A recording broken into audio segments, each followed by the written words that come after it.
साथियों, कहने के लिए तो ये आम चुनाव है। 5 साल में 2 बार चुनाव होता है। एक बार लोकसभा के लिए, जिस समय देश का प्रधानमंत्री को चुनने का समय आता है, और एक समय राज्य के लिए चुनाव होता है, जिस समय राज्य का मुखिया मुख्यमंत्री को चुनना होता है। साथियों, लेकिन इस बार का जो चुनाव है वो खास है। इस बार का जो चुनाव है, सही मायने में कहिए तो ये आजादी की लड़ाई है। साथियों, जैसे कभी हमारे पूर्वज ने आजादी की लड़ाई लड़ा था, अंग्रेज को मार के भगाया गया था, पहले ये देश गुलाम था, लड़ाई लड़ा, ना जाने कितने हजारों लाखों हमारे पूर्वज शहीद हुए, तब जाके देश आजाद हुआ। और जब देश आजाद हुआ तो बाबा साहब भीमराव अम्बेडकर ने एक संविधान बना के हमें दिया, और वो संविधान में हमें सर उठा के जीने के लिए एक लोकतंत्र दिया। लेकिन आज वो लोकतंत्र जो है वो खतरे में है। साथियों, कुछ लोग साजिश के तहत इस देश के संविधान को बदलने की बात कर रहा है। साथियों, इसलिए साथियों, ये फिर वही समय आ गया, जैसे हमारे पूर्वज ने देश की आजादी के लिए लड़ाई लड़ा, उसी तरीके से आज हम सबको मिलकर अपनी आजादी के लिए लड़ाई लड़ने की आवश्यकता है। साथियों, जैसे आप लोग हिटलर के बारे में सुने होंगे, वो हिटलर जिनको सिर्फ चुनाव जीतना था, और चुनाव जीतने के लिए वो राजा ने बहुत सारे वादा किए। उन्होंने वादा किया कि अपने देश में टैक्स फ्री कर देंगे। उन्होंने लोगों को कहा शिक्षा फ्री कर देंगे। उन्होंने कहा देश के लोगों को स्वास्थ्य फ्री कर देंगे। उन्होंने कहा कि आप जहां पे भी जाइएगा ट्रांसपोर्ट फ्री कर देंगे। हर वो वादा जो असंभव था उन्होंने वादा किया, और वादा करने के बाद हिटलर तो कुर्सी प्राप्त हो गया। और जब कुर्सी प्राप्त हो गया तो उनसे देश कंट्रोल नहीं हुआ। बाद में अंत उन्होंने खुद को अपने आप को गोली मार के शहीद हो गया। उसी तरीके से साथियों, उन्हीं के रास्ते पे चलते हुए, उन्हीं के पैटर्न पे चलते हुए एक नेता 2014 में आए और हमें सपना दिखाए कि हम अच्छे दिन लाएंगे।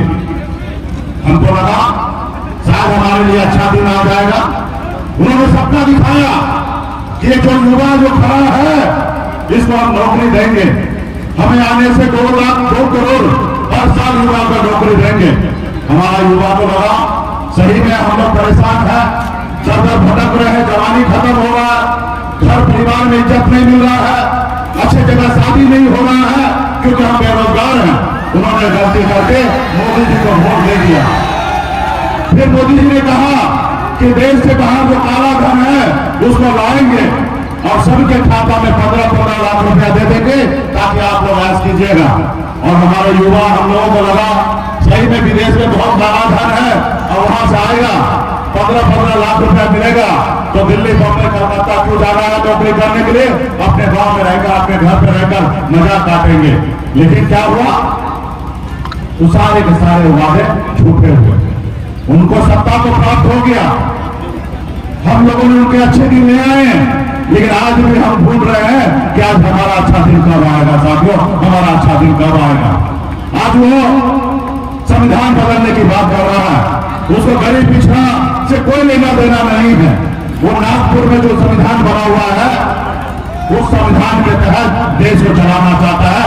बाबा साहब का संविधान से देश नहीं चलाना चाहता। साथियों, उनको किसी तरीके से गरीब पिछड़ा पसंद नहीं है। आप जीता जाता उदाहरण मुझे ले लीजिए, मैं गरीब मछुआरा परिवार में जन्म लिया, संघर्ष किया, उस घर में जन्म लिया जिस घर में 2 दिन मछली ना मारा जाए तो तीसरे रोज घर पे खाना नहीं बनेगा। ऐसे गरीब परिवार में जन्म लिया, गरीबी से लड़ते लड़ते जुड़ते जुड़ते मात्र 18 साल की उम्र में अपने गांव परिवार को छोड़कर बॉम्बे जैसे शहर चला गया। वहां मेहनत किया, मजदूरी किया, 900 रुपये महीने पे मैं नौकरी करता था, लेकिन संघर्ष के बदौलत बॉम्बे जैसे शहर में ठंडा खाना मैंने।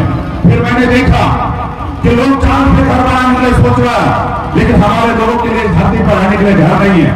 फिर मैं बॉम्बे के ऐशोआराम जिंदगी को छोड़कर अपने बिहार में आकर अपने लोगों के हक अधिकार के लड़ाई लड़ने लगा, संघर्ष करने लगा। संघर्ष करते करते आपने देखा 2020 में 4 विधायक हमने बनाया और हमारे दम पर, हमारे सहयोग से बिहार में सरकार बना। अगर हम समर्थन नहीं देते तो नीतीश कुमार जी का सरकार नहीं बनता और नीतीश कुमार बिहार का मुख्यमंत्री नहीं बनता। हमारे पास वो ताकत था, हमने उनको सरकार बनाया, लेकिन उसके बदले में उन्होंने क्या किया? उसके बदले में उन्होंने हमारे विधायक को खरीद लिया, हमें सरकार से बाहर कर दिया। जो सरकार हमने बनाया था हमें फिर से वोट फैला दिया, हमें वही फैला दिया। वो देखा एक गरीब मजदूर महिला का बेटा आज मंत्री बन गया है, इसको रोको, नहीं रोकोगे तो ये काफी आगे निकल जाएगा। उसको मुझसे तकलीफ नहीं था, हमारे समाज से तकलीफ था, और उन्होंने हमें हमारे पार्टी को खत्म कर दिया। हमने संघर्ष करते करते यहाँ पे आया है साथियों। इसलिए साथियों, भाजपा जो है वो कभी भी SC ST OBC किसी का नहीं हो सकता साथियों। वो सिर्फ वो बड़े अमीर लोगों का है, गरीब का नहीं हो सकता साथियों, गरीब का नहीं हो सकता है। आज बताइए ना, हमारे बाप दादा ने बहुत सारा नेता आए, अटल जी से लेकर नेहरू जी से लेकर तमाम एक से एक नेता आए, उन्होंने देश के लिए बहुत कुछ किया।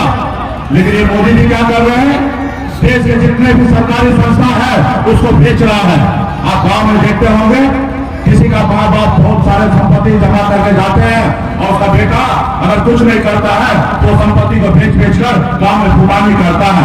उसी तरीके से इस देश में आज हमारे सरकारी जितने संस्था है उसको प्राइवेट के हाथों में दिया जा रहा है, सबको बेचा जा रहा है और कुर्बानी कर रहे हैं और कह रहे हैं कि हमारा देश आगे बढ़ रहा है। अरे भाई, देश कैसे आगे बढ़ रहा है? आप हमारे संपत्ति को बेच रहे हैं, सभी को प्राइवेट कर रहे हैं और कह रहे हैं कि हमारा देश आगे बढ़ रहा है। हमारा रोजगार, युवा बेरोजगार है और आप कह रहे हैं कि देश हमारा आगे बढ़ रहा है।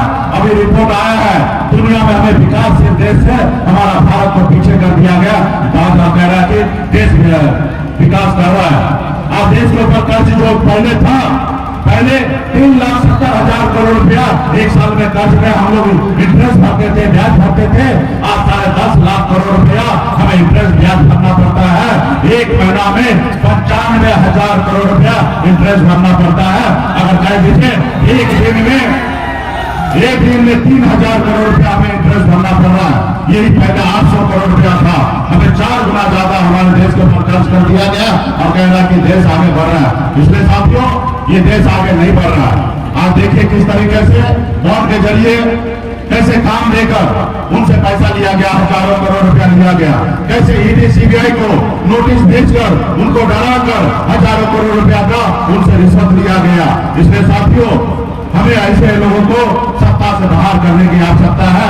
सामाजिक न्याय के लिए मजबूर करने के लिए, बाबा साहब भीमराव अम्बेडकर को सपना को साकार करने के लिए हमें देश में सरकार लाने की आवश्यकता है। और निश्चित तौर पे राहुल गांधी जी का भी नारा है कि देश में जिस राजनीतिक धर्म का जितना संख्या है उनको उतना आरक्षण मिलेगा। इसलिए साथियों, मजबूती से हम लोगों को लालू जी के विचारधारा पे काम करने की आवश्यकता है। आपने देखा तब नीतीश कुमार जी पलटकर जब हमारे तेजस्वी भाई के पास आए, बिहार में महागठबंधन का सरकार बना, तो आप देखे होंगे किस तरीके से सामाजिक न्याय मजबूत हुआ।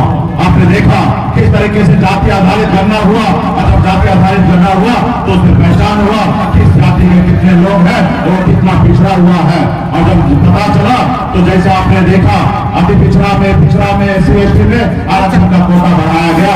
ये क्यों हुआ? क्योंकि तेजस्वी प्रसाद यादव जी, लालू प्रसाद यादव जी के विचारधारा वाला सरकार था। और आपने देखा लाखों युवा को नौकरी मिला, ये सब लालू जी का देन है साथियों। अगर वो भाजपा का सरकार होता तो ये कभी नहीं होता साथियों, ये कभी नहीं होता। इससे पहले भी वो 17 साल से सरकार में है, लेकिन ऐसा हुआ? ऐसा नहीं हुआ। इसलिए साथियों, अभी 24 में ज्यादा से ज्यादा सीट जीतकर दिल्ली में सरकार बनाए और आने वाला समय में निश्चित तौर पर 2025 में जो चुनाव होगा, हम तो नहीं मानते 2025 में होगा, हमको लगता है कि यही साल में चुनाव खत्म होगा और फिर से बिहार विधानसभा का चुनाव होगा। और मजबूती से हम लोग सरकार बनाएंगे और सरकार बना के जो सिलसिला हमने तेजस्वी प्रसाद यादव जी ने जारी रखा कि युवा को नौकरी देने का, निश्चित तौर पर हम लोग जो सरकार बनाएंगे वो गरीब मजदूर किसान का होगा और युवा को नौकरी मिलने वाला सरकार होगा और साथ में हम लोग काम करेंगे। इसलिए साथियों, मजबूती से लोग आएंगे, बहकाएंगे, लेकिन उस हादसे में नहीं आना।